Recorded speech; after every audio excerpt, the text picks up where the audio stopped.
ಇವತ್ತು ನಾವು ಸರ್ಕಾರಿ ವೈದ್ಯಕೀಯ ಕಾಲೇಜಿನ ಮಾಡ್ತಾ ಇದ್ದೀವಿ. ಇವತ್ತು ಏನು ಕಾರ್ಯಕ್ರಮಗಳಿವೆ ಅದನ್ನ ಜನರಿಗೆ ಮುಟ್ಟಿಸ್ತಕ್ಕಂಥ ಪ್ರಾಮಾಣಿಕ ಪ್ರಯತ್ನ ನಾವು ಮಾಡ್ತೀವಿ ಅಂತಕ್ಕಂಥ ಮಾತನ್ನು ಹೇಳಿ ಎರಡು ಮಾತು ಮುಗಿಸಿ ನಮಸ್ಕಾರ.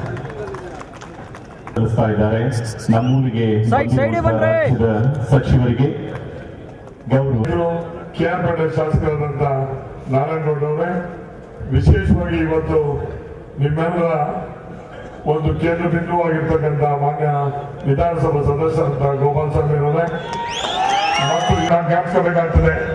ನನ್ನ ಮನವಿ, ಇವತ್ತು ಮುಖ್ಯಮಂತ್ರಿಯವರು ಸರ್ಕಾರದಲ್ಲಿ ಒಂದು ತೀರ್ಮಾನ ಮಾಡಿ ಆ ನಮ್ಮ ಡ್ಯಾಮಿನ ಮುಂದೆ ವೀರೇಂದ್ರ ಪಾಟೀಲ್ ಅವರ ಪುತ್ರಿಯನ್ನು ಹಾಕೋದಕ್ಕೆ ಸಹಾಯ ಮಾಡಿಕೊಡ್ಬೇಕು ಅಂತ ಹೇಳಿ ನಾನು ಇವತ್ತು ಸನ್ಮಾನ್ಯ ಮುಖ್ಯಮಂತ್ರಿಯವರು ಮನೆಯನ್ನ ನಾನು ಮಾಡ್ಕೊತಾ ಇದ್ದೀನಿ. ಇವತ್ತು ಚುನಾವಣೆ ಗೆದ್ದಿದ್ದೀವಿ. ನಿಜವಾಗ್ಲೂ ಕೂಡ ಇವತ್ತಿನ ಈ ಕಾರ್ಯಕ್ರಮ ಬಡವರ ಪರ ಕಾರ್ಯಕ್ರಮ ಏನಿದೆ ಆ ಕಾರ್ಯಕ್ರಮದ ಮತಗಳೇ ಇವತ್ತು ನಮ್ಮ MLC ಚುನಾವಣೆ ಗೆಲ್ಲೋದಕ್ಕೆ ಸಾಧ್ಯ ಆಯಿತು ಅಂತ ಇದರಲ್ಲಿ ನಾವು ಹೇಳ್ತೀವಿ. ಬಹುಶಃ ನನಗೆ ತಮ್ಮಲ್ಲಿ ಮತ್ತೊಮ್ಮೆ ಮನವಿ ಮಾಡ್ಕೊಳ್ಳೋದಿಷ್ಟೇ, ಇವತ್ತು ತಾವೆಲ್ಲರೂ ಕೂಡ ಹಾಸನದಲ್ಲಿ ಕಾಂಗ್ರೆಸ್ ಪಕ್ಷದ ಬಗ್ಗೆ ಭಾರಿ ಮಾತಾಡ್ತಾ ಇದ್ದೀವಿ. ನಮ್ಮ ಹಾಸನ ಜಿಲ್ಲೆಯ ಹಾಸನ ತಾಲೂಕಿನ ಪರವಾಗಿ ಕೆಲವು ಅಭಿವೃದ್ಧಿ ಕೆಲಸಗಳನ್ನ ಸನ್ಮಾನ್ಯ ಮುಖ್ಯಮಂತ್ರಿಗಳು ಕೇಳಿದಂಥ ಉಸ್ತುವಾರಿ ಸಚಿವರಿಗೆ ನಾನು ಅಭಿನಂದನೆಗಳನ್ನ ಹೇಳ್ತೀನಿ. ಈ ಸಲುವಾದಂತೆ ಕೆಲವು ಸಂದರ್ಭದಲ್ಲಿ ಆದಂಥ ರಾಜಕಾರಣದಲ್ಲಿ ಹೋದಂಥ ವ್ಯಕ್ತಿಗಳನ್ನ ನೆನೆಸ್ಕೊಳ್ಬೇಕಂತ ಕರ್ತವ್ಯ. ನಮ್ಮ ನಿಮ್ಮೆಲ್ಲರ ಆಶಾ ಕಿರಣ, ಶ್ರೀಸಾಮಾನ್ಯರಿಗೂ ಎಟುಕುವಂತಹ ಕೂಡ ಜಿಲ್ಲೆಯ ಪರವಾಗಿ ಜಿಲ್ಲಾಡಳಿತದ ಪರವಾಗಿ ಗೌರವ ಸಮರ್ಪಣೆಯನ್ನು ಮಾಡಲಾಗ್ತಾ ಇದೆ. ಹಾಗೆ ವೈದ್ಯಕೀಯ ಮಹಾವಿದ್ಯಾಲಯದ ಮುಖೇನ ಸ್ಮರಣಿಕೆಯನ್ನು ಮಾನ್ಯ ಮುಖ್ಯಮಂತ್ರಿಗಳಿಗೆ ನೀಡಲಾಗ್ತಾ ಇದೆ. ಶ್ರೀಯುತ ಮುಖ್ಯಮಂತ್ರಿಗಳಿಗೆ ಅರ್ಪಣೆ ಮಾಡಲಾಗ್ತಾ ಇದೆ.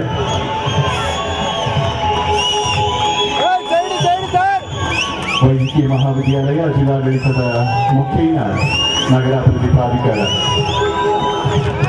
ನಗರಸಭೆಯ ಅಧ್ಯಕ್ಷರು, ಉಪಾಧ್ಯಕ್ಷರು, ಸಿಬ್ಬಂದಿ ವರ್ಗದ ಮುಖೇನ ಶ್ರೀ ಕೆ ಎಲ್ಲ ಹಾಸನದ ನಾಗರಿಕರ ಪರವಾಗಿ ಮಾನ್ಯ ಮುಖ್ಯಮಂತ್ರಿಗಳು ಗೌರವವನ್ನು ಸಲ್ಲಿಸ್ತಾ ಇದ್ದಾರೆ. ಬುದ್ಧ ವಿಹಾರದ ಬಗ್ಗೆ ಇಲ್ಲಿ ಪ್ರಸ್ತಾಪವನ್ನು ಮಾಡಿದರು.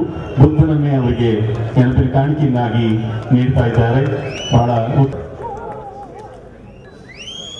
ಮೇಲ್ಮನೆಗೆ ಆಯ್ಕೆ ಆಗಿರ್ತಕ್ಕಂಥ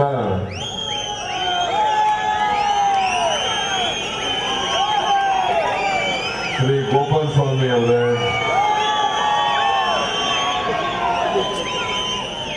ಕಾರ್ಯಕ್ರಮ ಹಾಸನದಲ್ಲಿ ನಡೆದಿರ್ತಕ್ಕಂಥದ್ದು ಅಪರೂಪ ಅಂತೇಳಿ ನಾನು ಭಾವಿಸ್ಕೊಂಡಿದ್ದೇನೆ.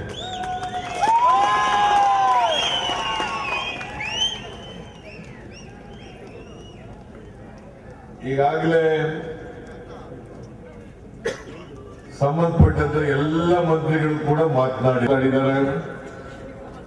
ಎ ಮಂಜು ಅವರು ಮಾತಾಡಿದ್ದಾರೆ, MB ಪಾಟೀಲ್ ಅವರು ಮಾತಾಡಿದ್ದಾರೆ, ಶರಣ್ ಪ್ರಕಾಶ್ ಪಾಟೀಲ್ ಅವರು ಮಾತಾಡಿದ್ದಾರೆ. ಇನ್ನು ಕೆಲವು ಮಂತ್ರಿಗಳು ಬರಬೇಕಾಗಿತ್ತು, ನಗರಾಭಿವೃದ್ಧಿ ಸಚಿವರುಗಳು ಬರಬೇಕಾಗಿತ್ತು, ಸಮಾಜ ಕಲ್ಯಾಣ ಇಲಾಖೆ ಸಚಿವರು ಬರಬೇಕಾಗಿತ್ತು. ಅವರ ಇಲಾಖೆಗೆ ಸಂಬಂಧಪಟ್ಟ ಕಾರಣಾಂತರದಿಂದ ಬಂದಿಲ್ಲ. ನಾನು ಮುಖ್ಯಮಂತ್ರಿಯಾಗಿ ಅವರ ಪರವಾಗಿ ಅವರ ಇಲಾಖೆಯ ಕಾರ್ಯಕ್ರಮಗಳಿಗೆ ಇವತ್ತು ಚಾಲನೆ. ನಮ್ಮ ಸರ್ಕಾರ ಅಧಿಕಾರಕ್ಕೆ ಬಂದು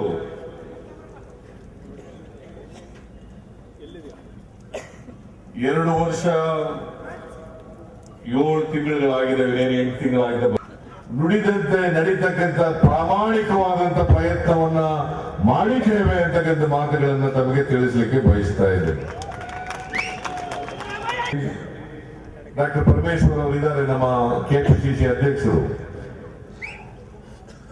ನಾನು ವಿರೋಧ ಪಕ್ಷದ ನಾಯಕನಾಗಿ, ಅವರು ಪಕ್ಷದ ಅಧ್ಯಕ್ಷರಾಗಿ ಜನತೆಯ ಮುಂದೆ ನಮ್ಮ ಪ್ರಣಾಳಿಕೆಯನ್ನು ಇಡುವಾಗ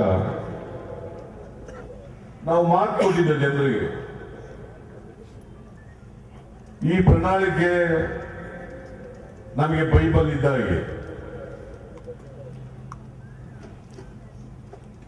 ಇಲ್ಲಿ ನಾವೇನು ವಚನ ಕೊಟ್ಟಿದ್ದೇವೆ ಆ ವಚನಗಳನ್ನ ಚಾಚೂ ತಪ್ಪದೇನೆ ಈಡೇರಿಸ್ತೇವೆ ಅಂತಕ್ಕಂಥ ಮಾತುಗಳನ್ನು ಜನರಿಗೆ ಕೊಟ್ಟಿದ್ದು. ಸುಮಾರು 165 ಭರವಸೆಗಳನ್ನು ನಾವು ಕೊಟ್ಟಿದ್ದು. ಈಗಾಗಲೇ ನಾನು 3 ಆಯವ್ಯಯಗಳನ್ನು ಮಂಡಿಸಿದ್ದೇನೆ, ಹಣಕಾಸು ಮಂತ್ರಿಯಾಗಿ, ರಾಜ್ಯದ ಮುಖ್ಯಮಂತ್ರಿಯಾಗಿ. 165 ಭರವಸೆಗಳಲ್ಲಿ ಈಗಾಗಲೇ 100 ಭರವಸೆಗಳನ್ನ ಈಡೇರಿಸಿದ್ದೇವೆ ಅಂತೇಳಿ ಅತ್ಯಂತ ಹೆಮ್ಮೆಯಿಂದ ನಿಮ್ಮ ಮುಂದೆ ಪ್ರಸ್ತಾಪ ಮಾಡಲಿಕ್ಕೆ ಬಯಸ್ತಾ ಇದ್ದೇನೆ. ಮುಂಚಿತವಾಗಿ ಇನ್ನು ಉಳಿದ ಎಲ್ಲ ಭರವಸೆಗಳನ್ನು ಕೂಡ ಈಡೇರಿಸಿ ಜನತೆಗೆ ಕೊಟ್ಟಿದ್ದಂತ ವಚನಗಳನ್ನು ಸಂಪೂರ್ಣವಾಗಿ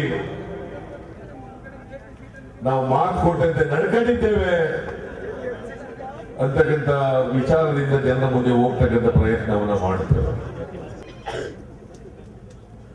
ಹೊಸಪೇಟೆಯಿಂದ ನಾನು ಮತ್ತು ಡಾಕ್ಟರ್ ಪರಮೇಶ್ವರ್ ಅವರು ಮತ್ತು ಇತರ ಎಲ್ಲ ಮುಖಂಡರು ಹೊಸಪೇಟೆಯಿಂದ ಸಂಗಮವರೆಗೆ ಪಾದಯಾತ್ರೆಯನ್ನು ಮಾಡಿದ್ರು.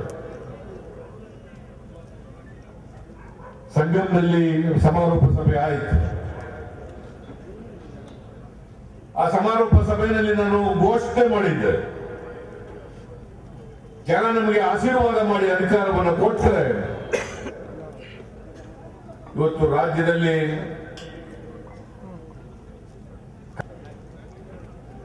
ಅದಕ್ಕಾಗಿ ಅವತ್ತು ಲೆಕ್ಕ ಹಾಕಿದ್ರು ಒಂದು 50,000 ಕೋಟಿ ಆಗ್ಬೋದು ಅಂತ ಹೇಳಿ ಲೆಕ್ಕ ಹಾಕಿದ್ರು. ಅದು ಈಗ ಹೆಚ್ಚಾಗ್ತದೆ, ಇನ್ನ ಸುಮಾರು 1,20,000 ಕೋಟಿ ರೂಪಾಯಿ ಆಗ್ತದೆ. ಎಲ್ಲ ಜಲಾನಯನ ಪ್ರದೇಶಗಳಲ್ಲಿ ನೀರಾವರಿ ಯೋಜನೆಗಳನ್ನು ಮುಗಿಸಬೇಕಾದ್ರೆ ಕನಿಷ್ಠ 1,20,000 ಕೋಟಿ ರೂಪಾಯಿಗಳು ಬೇಕಾಗ್ತದೆ. ಅವತ್ತಿದ್ದಂತ ಅಂದಾಜಿನ ಪ್ರಕಾರ ನಾನು ಹೇಳಿದ್ದೆ, ಪ್ರತಿ ವರ್ಷ ಕನಿಷ್ಠ 10,000 ಕೋಟಿ ರೂಪಾಯಿಗಳನ್ನು ನೀರಾವರಿಗೆ ಖರ್ಚು ಮಾಡುತ್ತೇವೆ. 5 ವರ್ಷದಲ್ಲಿ ಕನಿಷ್ಠ 50,000 ಕೋಟಿ ರೂಪಾಯಿಗಳನ್ನ ಖರ್ಚು ಮಾಡುತ್ತೇವೆ.